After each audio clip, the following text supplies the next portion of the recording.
Alléluia, est le Dieu vrai et véritable. Amen. Amen. Gloire à Dieu. Ce matin, nous allons partager la parole autour de la crainte de Dieu. Alléluia. Alléluia. Autour de la crainte de Dieu. La crainte de Dieu. Si tu es là ce matin, mon frère, tu dois avoir la crainte de Dieu dans ton cœur. Ma soeur, si tu as fait le déplacement, tu viens. Ne te contente pas uniquement de venir, mais tu dois avoir la crainte de Dieu dans ta vie. Alléluia. Nous allons voir au travers de la parole l'importance de la crainte de Dieu dans la vie d'un homme ou d'une femme. La crainte de Dieu. Alléluia. Allons tout d'abord dans Deutéronome chapitre 8. Deutéronome chapitre 8. Deutéronome chapitre 6, pardon. Je vais lire les deux premiers versets avec vous.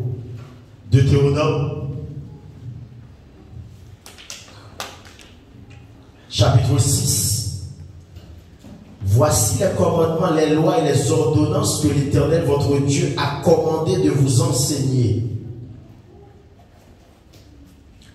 afin que vous les mettiez en pratique. Notons avec moi, mes bien-aimés, les commandements de Dieu, les ordonnances de Dieu, les lois de Dieu nous sont communiquées, mes bien-aimés, pour que nous puissions les mettre en pratique. Ne nous contentons pas uniquement, mes bien-aimés, de connaître la parole de Dieu par cœur, de connaître la parole de Dieu de manière intellectuelle, mais efforçons-nous ce matin d'appliquer la parole de Dieu dans notre vie. Et c'est là que le combat commence. Le combat pour appliquer la parole.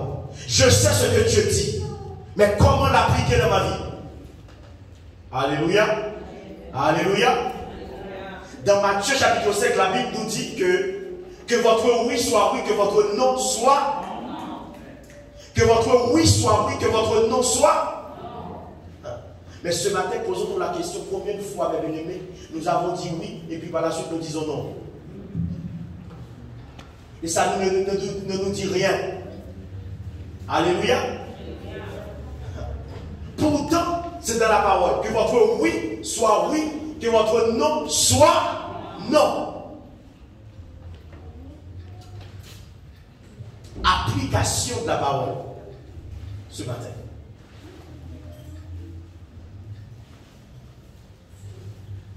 Dans le pays dont vous allez prendre possession, afin que tu craignes l'Éternel. Afin que tu craignes l'Éternel. Afin que tu aies la crainte de Dieu dans ta vie.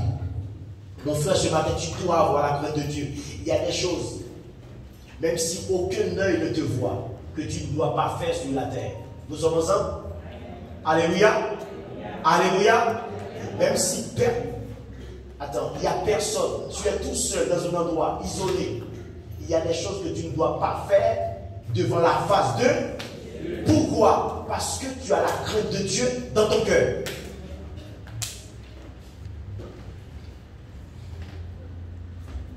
Parce que la crainte de Dieu, ce n'est pas la peur de Dieu, c'est plutôt le respect pour Dieu. La soumission à Dieu, l'obéissance. Je vais faire la différence pour vous ce matin. L'obéissance et la soumission, ce n'est pas la même chose. L'obéissance, dans son étymologie, signifie prêter l'oreille à l'Éternel. C'est-à-dire être attentif à ce que Dieu dit, à sa parole. C'est ça l'obéissance. La soumission, c'est se placer sous la mission. Pour comprendre ça, il faut aller dans l'anglais. Submission. C'est se placer sous la mission de Dieu. Dieu t'a dit de faire quelque chose. Quoi qu'il arrive, tempête, il te trouve dans la chose. Vent, tu es dans la chose. Neige, brouillard. C'est là que tu es dans la soumission. Voilà pourquoi beaucoup d'enfants de Dieu sont sortis de la soumission depuis longtemps. Mais ils ont toujours la Bible en main. Mais ils ne sont plus dans la soumission. Pourquoi? Il y en a qui ne connaissent même pas la soumission parce qu'ils n'ont jamais découvert la mission que Dieu a assignée à leur vie. Pour marcher dans la soumission, il faut avoir découvert la mission de Dieu pour sa vie. C'est une fois que tu as découvert cette mission, maintenant tu te places sous. Tu es dans la soumission. Alléluia. Alléluia. Alléluia. Et la crainte de Dieu, c'est également la soumission. C'est-à-dire que quand tu es dans la mission de Dieu, tu te soumets à Dieu pour accomplir cette mission, quelle que soit la couleur du temps, quelle que soit la circonstance de la vie. Soumission. Nous avançons. En observant tous les jours de ta vie, toi, ton fils et les fils de ton fils, toutes ces lois et tous ces commandements que je te prescris. Nous voyons que, mes bien-aimés, l'obéissance, l'application des lois de Dieu dans notre vie est liée à la crainte de Dieu. Si tu dis que tu as la crainte de Dieu dans ton cœur, tu dois obéir à la parole de Dieu.